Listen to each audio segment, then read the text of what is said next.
sekarang kan bisa dikatakan kalau bisnis pengiriman itu bisnis yang lagi benar-benar naik daun di masa pandemi saat ini. Nah, itu kamu sudah memprediksi atau memang tidak sengaja? Ini apa? Ini barangnya kayak apa namanya, bulu-bulu, kemudian kapas-kapas kayak gitu-gitu. Tapi isinya itu kayak narkoba.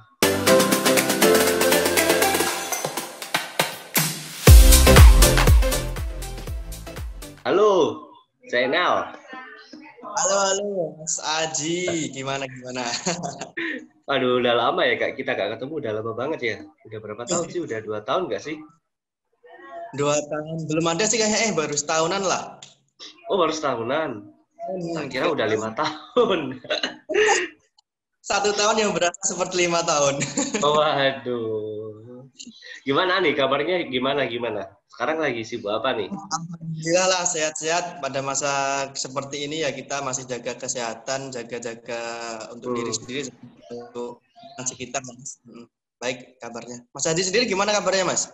Aduh, baik sih ya. Ini mungkin lagi sibuk apa namanya? Sibuk bikin podcast kayak gini lah.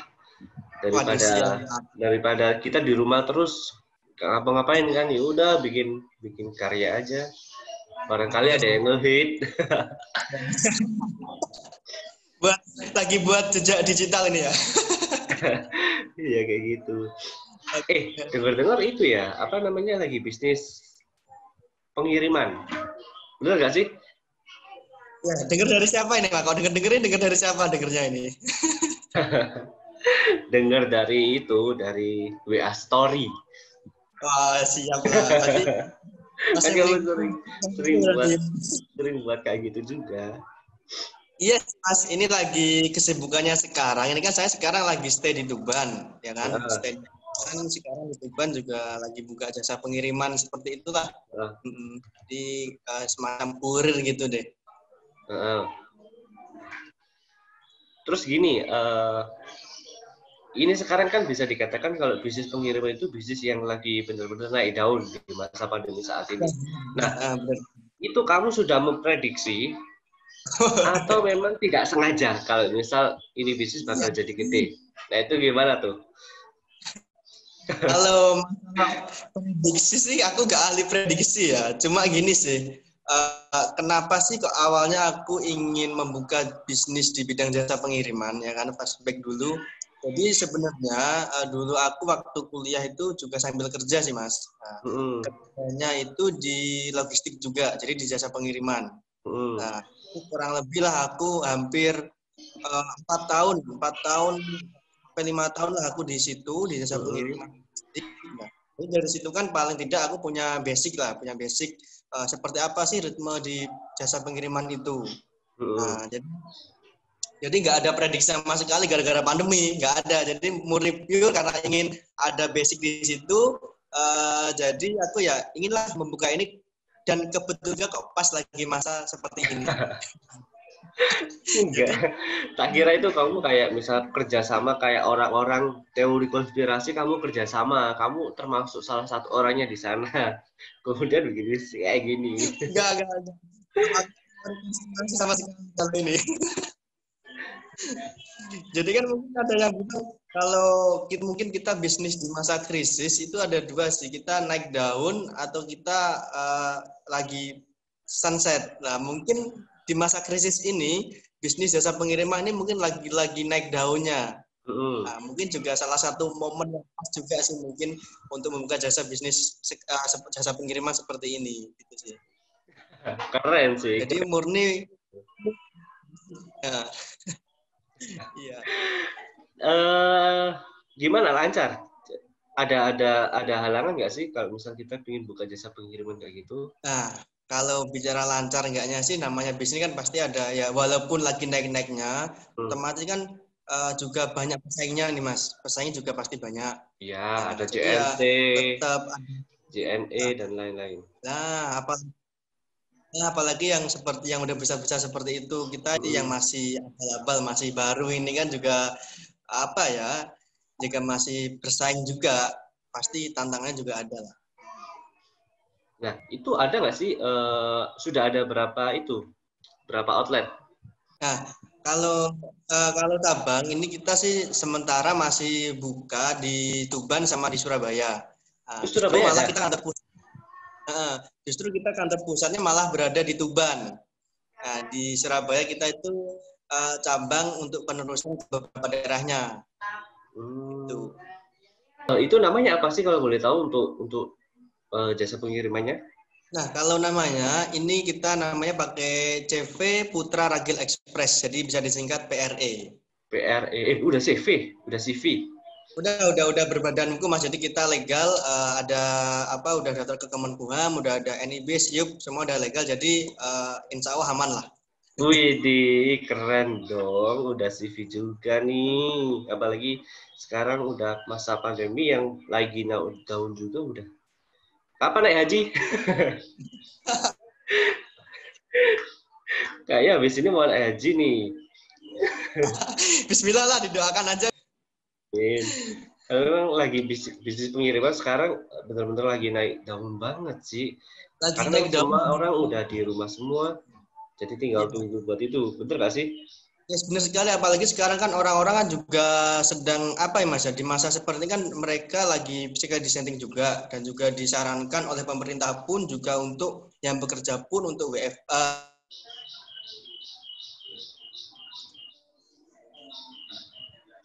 Dan juga mungkin ada beberapa, nah jadi mungkin yang lebih kencangnya ini untuk jasa yang di city kurirnya sih Mas. Jadi untuk pengiriman di dalam kota seperti pengiriman paket-paket kecil, pengiriman makanan, minuman untuk di dalam kota itu cukup kenceng, tingkat ordernya itu cukup tinggi karena itu tadi ya, orang-orang yang malas keluar, jadi lebih baik pakai jasa pengiriman aja lah biar kita nggak ribet, instan di rumah udah dateng kan gitu.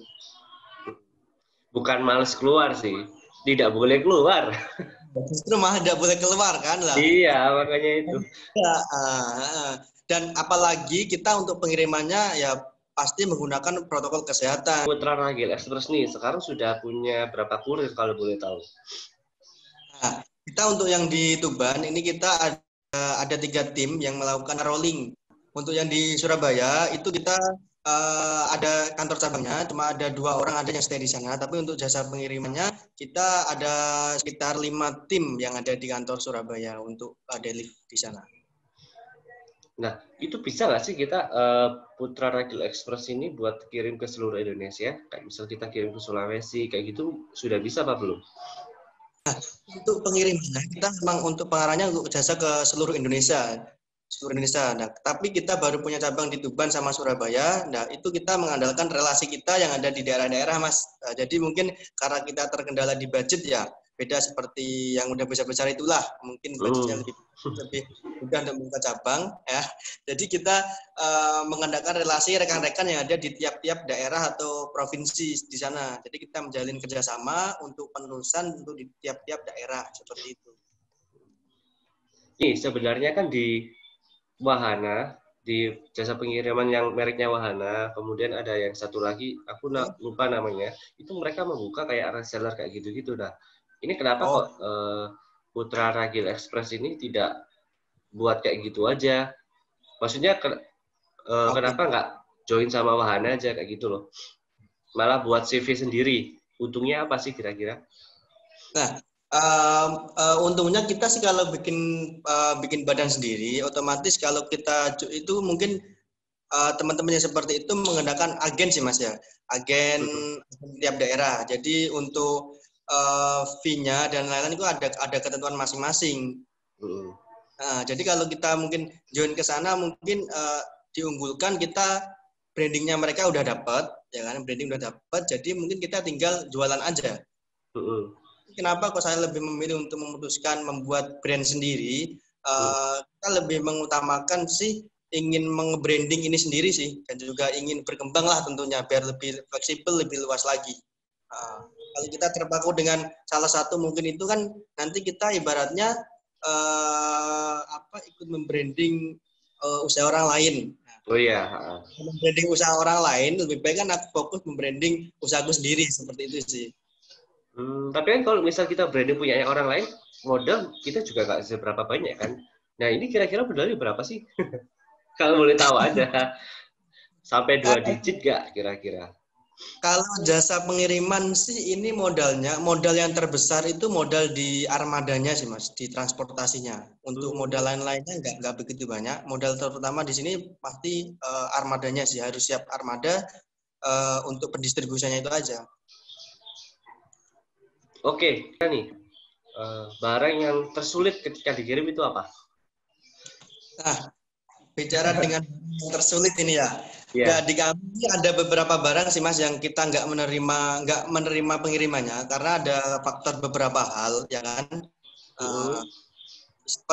Seperti barang-barang yang mudah terbakar, meledak, juga minuman terlarang dan juga senjata api. Nah, itu kita larang karena memang barang-barang semacam itu sangat riskan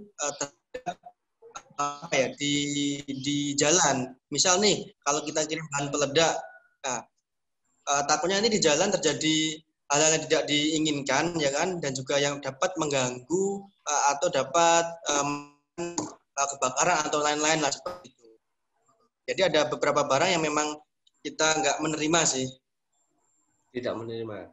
Iya, jadi karena terjadi hal-hal yang tidak diinginkan lah seperti itu.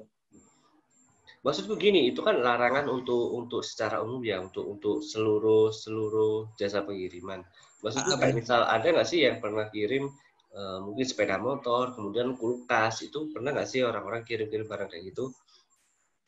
Oh, sering sih Mas, kita untuk jasa pengiriman barang-barang elektronik juga bisa, sepeda motor, kulkas, dan tentunya kalau semacam itu kesulitannya kita ya harus packing ulang agar barang itu lebih aman. Kalau motor kan harus di packing, dikasih karung, dikasih kardus biar nggak lecet.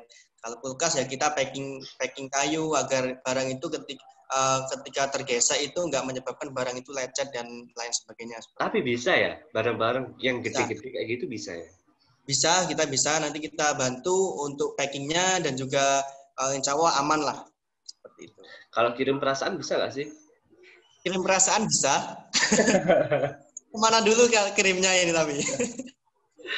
Itu pakai packing kayu nggak sih kalau kayak gitu? Itu packingnya kemasannya berbeda itu Mas. Oh berbeda, spesial ya. Spesial, kirimnya pun spesial. Dan juga ini sih Mas, kadang kalau pengiriman ini kita juga pernah nggak sih Mas Aji ketika kirim itu ditanya, Mas ini barangnya apa sih, isinya apa? Pernah ditanya seperti itu? Iya, sering pasti ditanya kayak gitu. Nah, kenapa kok kita menanyakan hal semacam itu? Karena kan kita sebagai jasa pengiriman ya, jasa pengiriman. Kita tidak tahu berapa banyak barang yang ada di kardus itu, misal satu kardus dan juga barang apa yang ada di dalam kardus itu. Nah, jadi itu meminimalisir kita ketika jadi seperti ini, Mas.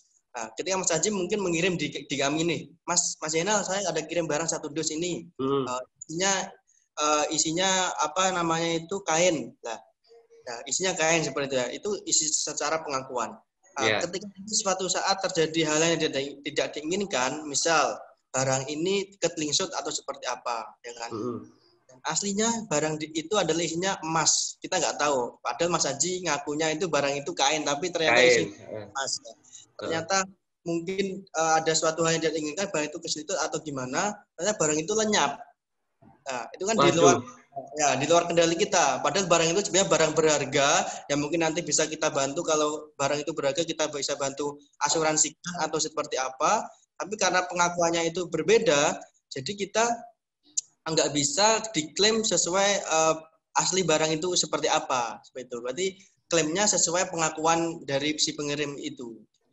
Tapi kan gini, itu kan cara dari customer itu sendiri untuk supaya jasa pengiriman ini nggak nakal-nakal gitu loh. Nah itu gimana dong? Maksudnya customer kan juga punya rasa hati-hati juga. Rasa sedih ya. Nah itu gimana? Nah itulah yang kita utamakan di sini adalah kita servis Mas. Jadi sama-sama agar sama-sama safety-nya juga lebih baik kita mengucapkan sesuai dengan isi barangnya agar kita bisa save benar-benar barang ini kita jaga. Nah, misalnya contoh juga selain itu, Mas barangnya tolong jangan dibanteng ya. Isinya ini adalah secara pengakuan isinya itu bukan laptop atau mungkin HP. Padahal barang itu kan riskan elektronik. Nah, kita nggak tahu ya namanya kita pengiriman, ternyata barang itu ketika di dalam mobil ditumpuk oleh barang lain, karena di pengakuannya itu barangnya itu adalah isinya cuma mainan biasa lah yang bisa ditumpuk seperti itu ya. Karena pengakuannya berbeda, akhirnya kan barang itu ketumpuk dan ketika diterima barang rusak. Nah, kita kan case-case semacam ini yang harus mungkin customer juga harus tahu agar lebih aware lagi terhadap jujur isi barangnya itu seperti apa. Seperti itu. Tapi saya pernah kirim barang, jujur juga, sudah jujur. Ini isinya kayak Bigora terus ada kaca-kacanya kayak gitu kan. Terus dia bilang kayak gini, nggak apa-apa ya untuk percaya. Bilang gitu, bayangin. itu sudah aku kasih laban fragile kayak gitu-gitu, yang jangan dibanting, jangan lain-lain, tapi tetap aja masih pecah. Itu gimana ya? Yang namanya kita di jasa pengiriman, Mas ya, jasa pengiriman otomatis kita mengadakan servis itu yang paling utama customer. Di kami sih pasti mengutamakan pelayanan.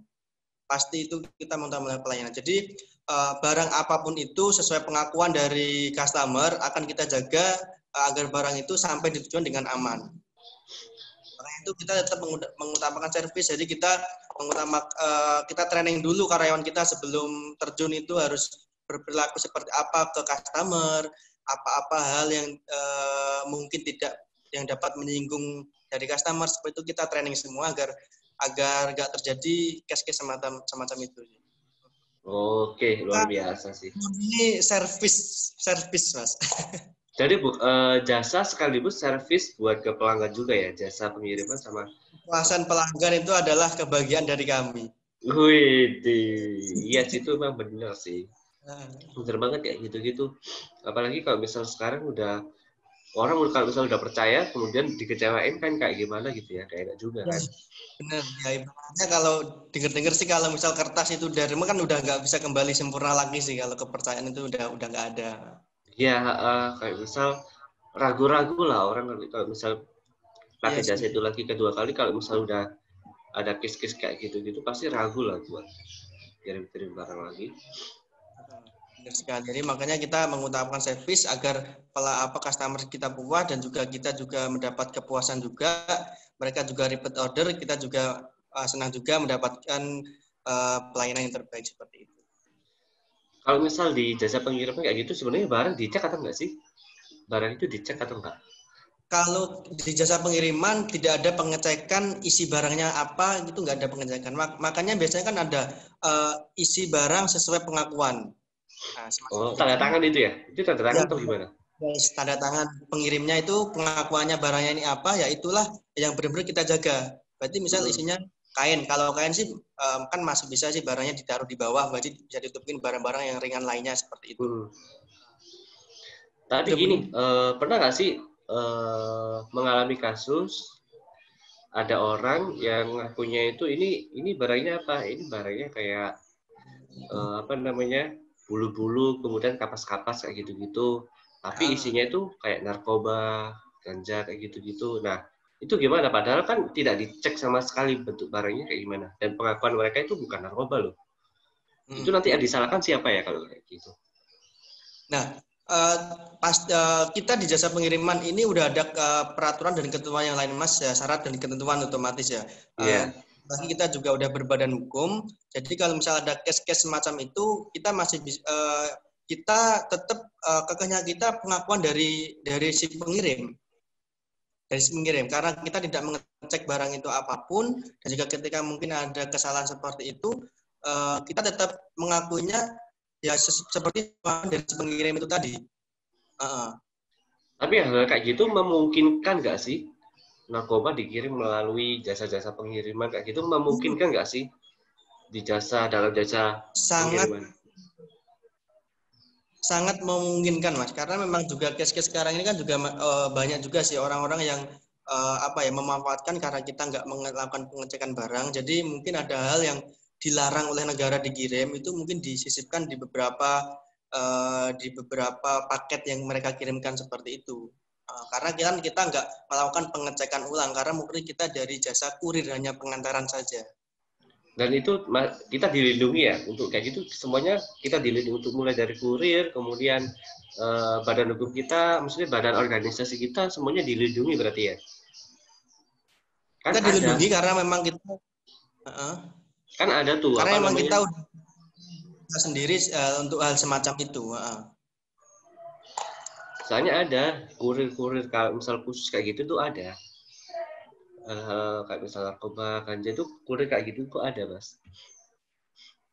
Ya, tapi kan untuk itu untuk peraturan di kita ya. Tapi untuk peraturan mungkin di pihak yang penanganan ini, mungkin yang seperti polisi atau pihak hukum lainnya, mereka kan mungkin karena berbeda aturan. Karena mereka kan, aku menangkap ini ya barang ini ada di kamu. Bisa kasusnya seperti itu. Aku nggak mau tahu kamu ini seperti apa. Cuma aku tahu kamu bawa barang ini, isinya ini yang dilarang oleh negara. Nah, itu mungkin bisa dipermasalahkan di dia. Tapi kalau dia ini masuknya di jasa pengiriman dan juga dia dinaungi oleh berbadan hukum yang jelas, mungkin kita bisa mempertahankan si kurir ini dalam penanganan kasus ini tadi, seperti itu. Oke, berarti kalau misalnya karena beda lagi kalau misal mungkin kurir lepasan atau dia nggak di bawah badan hukum yang menaungi ini, mungkin dituntut semacam itu mungkin bisa. Tapi karena memang kita berbadan hukum dan juga aturan kita yang ada di badan kita jelas, bahwa kita nggak melakukan pengecekan apapun, kita hanya mengantarkan sesuai pengakuan dari si customer. Nah, kita bisa di badan hukum itu tadi, kekuatan kita di situ, Mas. Oke, jadi untuk seluruh resikonya Zainal ini berarti udah benar-benar difikirkan nggak, misal hal kayak gitu pasti terjadi juga kan ya? Pasti case-case semacam itu pasti terjadi, Mas. Karena juga dulu saya juga sempat mengalami problem juga. Ada orang yang mengirimkan rokok, infonya rokoknya itu udah ada cukainya, tapi ketika di pelabuhan dicek sama bea cukai ternyata rokok itu belum ada cukainya. Wah, itu terus gimana dong? Nah, terus akhirnya karena kita memang benar-benar di jasa pengiriman dan juga kita berbadan usaha, akhirnya yang menyelesaikan itu ya langsung si customer ke pihak bea cukainya langsung. Cukainya langsung. Okay. Ya, seperti itu. Karena memang kita kan udah dari awal pasti udah menjelaskan kita nggak bisa menerima barang yang dilarang negara, apalagi tanpa cukai, ya kan, kita nggak bisa. Kalau ada apa-apa ya si pengirimnya saja langsung mengurus. Dan ternyata waktu itu ya langsung diurus sendiri sama pihak pengirim dengan bea cukainya langsung. Oke, berarti resikonya juga agak ribet juga ya. Tapi kalau misal jasa pengiriman kayak gini tuh memang harus di badan hukum terlebih dahulu, atau misal kita buat jasa pengiriman sebelum ada badan hukum itu bisa nggak? Bisa-bisa aja, Mas. Cuma itu tadi, kalau kita berbadan hukum itu kan berarti kita jelas sudah ada yang menaungi dan juga udah ada legalitas hukumnya. Jadi ketika ada apa-apa kita bisa ada yang menaungi kita lah. Tapi kita lepasan, yaitu tadi resikonya perorangan kan resikonya yaitu tadi belum ada yang menaungi badan hukum di dirinya sendiri, seperti itu. Oke. Jadi lebih baik sih kalau sekarang sih lebih baik semuanya kita legalkan, kita badan hukumkan, agar organisasi kita juga tercantum juga di negara, dan juga toh kita juga membantu dari segi masuk pajak ke negara juga, seperti itu. Iya, iya. Pernah nggak sih ada customer minta pengiriman internasional tuh, pernah nggak? Atau sudah pernah melakukan pengiriman internasional? Nah, selama ini ada beberapa customer yang request kepada saya untuk melakukan jasa pengiriman ke luar negeri yang internasional. Tapi karena mungkin kita belum ada link atau jaringan ke sana, kita sementara belum bisa melayani ke sana. Tapi tidak menutup kemungkinan seiring berjalannya waktu, seiring dengan kita nanti belajar berbagai macam hal, kita membuka jasa internasional juga memungkinkan juga sih. Targetnya kapan tuh? Targetnya kan harus ada target.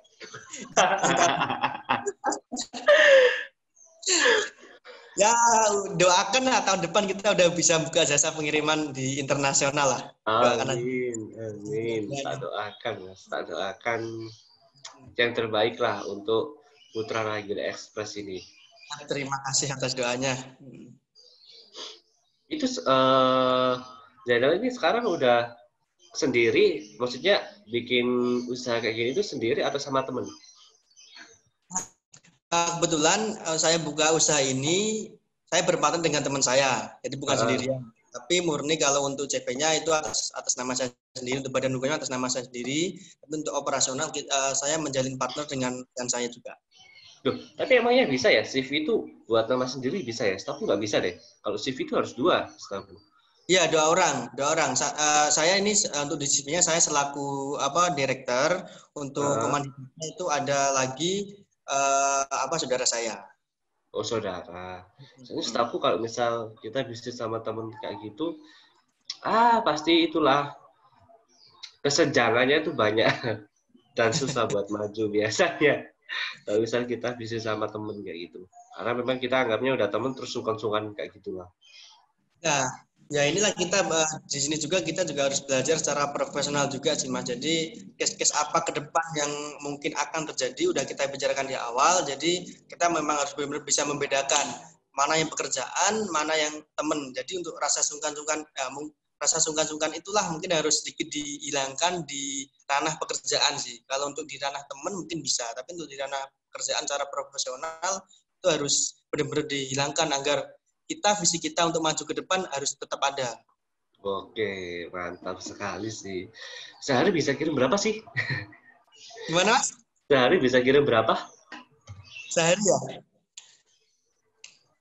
Ya sekarang kan masih kecil-kecil omset ya. Kalau bicara omset ya masih belum banyak lah, Mas. Tapi masih cukup lah ya buat masih cukup buat operasional, semuanya masih cukup. Buat gaji karyawan juga alhamdulillah masih cukup. Oh, karyawan juga digaji semua ya berarti ya? Iya, kita bulanan lah pasti ya. Keren. Jadi setidaknya 1 bulan cukup lah buat clubbing kayak gitu cukup ya? untuk ini agak sedikit dikurangi lah kalau ini. Kayak gitu. Ini sebenarnya Mas Haji yang sering ini. Mana kan ada? Semangat ditutup toh, bukannya ditutup ya gara-gara pandemi ini ya? Ada yang dibuka, ada yang dibuka. Ada yang dibuka ya? Info aja lah nanti kalau saya ke Surabaya bisa info mana yang buka. Ada. Oke, terus ini target ke depan kayak gimana? Atau mau pengen buka cabang lagi di Jakarta? Karena memang kalau misal kita bisnis sekarang, kalau misal tidak ada yang di Jakarta itu bakal susah sih. Ya benar sekali Mas. Ini kenapa kok saya memilih di Tuban untuk saya membuka ini? Yang pertama karena memang ini daerah saya, ya kan? Ini daerah saya dan juga ini saya lahir juga di sini. Yang kedua, saya juga ingin dekat dengan keluarga, kan? Yang ketiga, arahnya untuk yang di sini adalah selain itu, kita juga ingin meningkatkan UMKM yang ada di Tuban untuk lebih mudah memasarkan atau dalam pendistribusian barangnya untuk keluar kota. Nah, jadi kita juga kerjasama dengan beberapa UMKM juga agar barang-barang hasil jadian dia itu lebih mudah dideliverikan keluar kota. Keluar kota, bahkan keluar Jawa itu lebih mudah. Jadi memudahkan mereka lah, berarti mereka udah nggak bingung-bingung lagi mengirimkan kemana atau dengan jasa apa. Mereka juga nggak bingung lagi ketika punya customer di luar kota mungkin dengan jasa pengiriman yang cukup mahal atau seperti apa. Nah, kita membantu mereka dengan minim harga dan juga membantu mereka untuk market yang lebih luas lagi juga. Oke, jadi intinya membantu UMKM yang ada di daerah tersebut supaya lebih gampang penyebarannya juga kayak gitu ya. Ya, agar ranah marketnya mereka juga lebih luas juga. Oke, kalau gitu terakhir deh bisa dikasih untuk ya mungkin kira-kira bisa promosi dikit lah kelebihan dari Putra Ragil Express dengan yang lain kayak JNE, JNT, kemudian pokoknya jasa pengirim yang lain kelebihannya apa sih? Terakhir deh. Ini aku kasih kesempatan buat promosi. Siap, terima kasih. Oke, baik teman teman-teman yang nanti mendengarkan obrolan kita ini, kita dari jasa pengiriman barang Putra Ragil Express yang berada di Tuban dan juga ada kantor cabang di Surabaya. Bagi teman-teman yang ingin mengirimkan barangnya kemanapun, ke seluruh Indonesia, ke pelosok-pelosok Indonesia, kita bisa semua karena jaringan kita luas, ada di seluruh Indonesia. Tentunya dengan harga yang cukup kompetitif dan juga jangan khawatir untuk barang teman-teman pasti akan sampai pada tujuan insya Allah dengan aman karena kita mengutamakan kepuasan pelanggan adalah kebahagiaan kami dan juga kelebihan kami adalah kita insya Allah time terhadap lead time waktu pengirimannya dan juga kita akan terus update posisi barang di mana dan juga barang udah keterima kita juga akan mengirimkan foto dokumentasi siapa penerimanya dan juga intinya lebih memudahkan lah teman-teman semuanya untuk pengiriman ke luar negeri, ke seluruh Indonesia. Oke, thank you kalau bisa kayak gitu Jainal, thank you banget udah menyediakan waktunya buat kita hari ini ngobrol-ngobrol tentang. Siap, aku juga makasih udah diundang di podcastnya Mas Aji ini. Enggak, aku yang makasih sih udah mau datang. Lebih menjadi lagi, lebih besar lagi. Amin, ya kan? Amin. Kalau udah besar, jangan lupa saya diundang lagi. Oke, nanti kita bakal sharing-sharing targetnya sudah tercapai atau belum. Kayak gitu ya. Tahun depan kita harus isi podcast lagi lah. Oke, kalau gitu thank you buat hari ini. Buat semuanya, podcast hari ini kita tutup. Saatnya bicara di Aji Talk. Sudah kita tutup. Oke.